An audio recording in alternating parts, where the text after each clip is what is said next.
روزہ کس چیز سے بچاتا ہے اور کب تک بچاتا ہے؟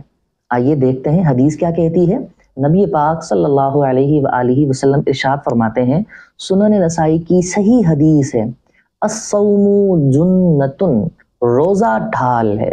ارشاد فرمایا کہ روزہ آدمی کو، روزے دار کو جہنم کی آگ سے ایسے ہی بچاتا ہے جیسے جنگ کے موقع پر کسی شخص کے پاس ڈھال اس کو دشمن کے وار سے بچاتی ہے۔ سبحان اللہ۔ تو روزے کو حدیث پاک میں ڈھال قرار دیا گیا ہے، لیکن ایک حدیث پاک میں فرمایا الصوم جنۃ ما لم یخرقھا، روزہ اس وقت تک ڈھال کا کام کرتی ہے، جہنم سے بچانے کا کام کرتی ہے، جب تک کہ وہ شخص اپنی اس ڈھال کو پھاڑ نہ دے۔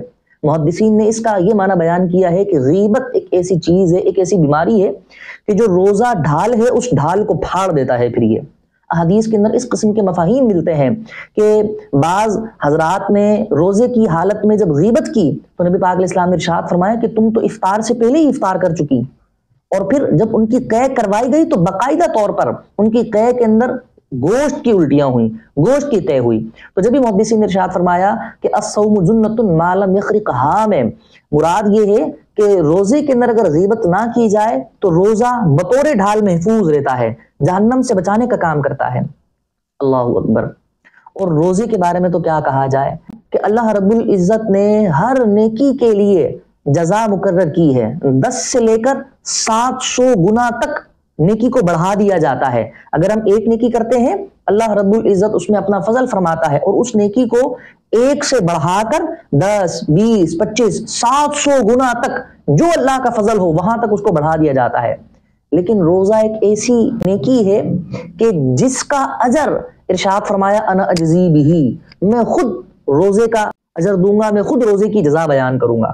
سبحان اللہ۔ ارشاد فرمایا کہ روزے دار کے لیے 2 فرحتیں ہوتی ہیں، ایک تو جب وہ روزہ افطار کرتا ہے، روزہ کھولتا ہے، اس وقت اس کو خوشی ملتی ہے، اور ارشاد فرمایا جب وہ اپنے رب سے ملاقات کرے گا تو دوسری خوشی اس کو اس وقت ہوا کرے گی۔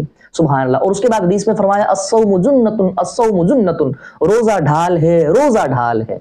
سبحان اللہ۔ کتنے ہی لوگ ایسے ہیں ہمارے اس معاشرے کے اندر ماشاءاللہ صحت مند ہوتے ہیں، تندرست ہوتے ہیں، باوجود اس کے روزہ چھوڑ دیتے ہیں۔ ہمیں حدیث سے سبق ملتا ہے، درس ملتا ہے کہ ہمیں روزہ نہیں چھوڑنا چاہیے کسی بھی حال میں۔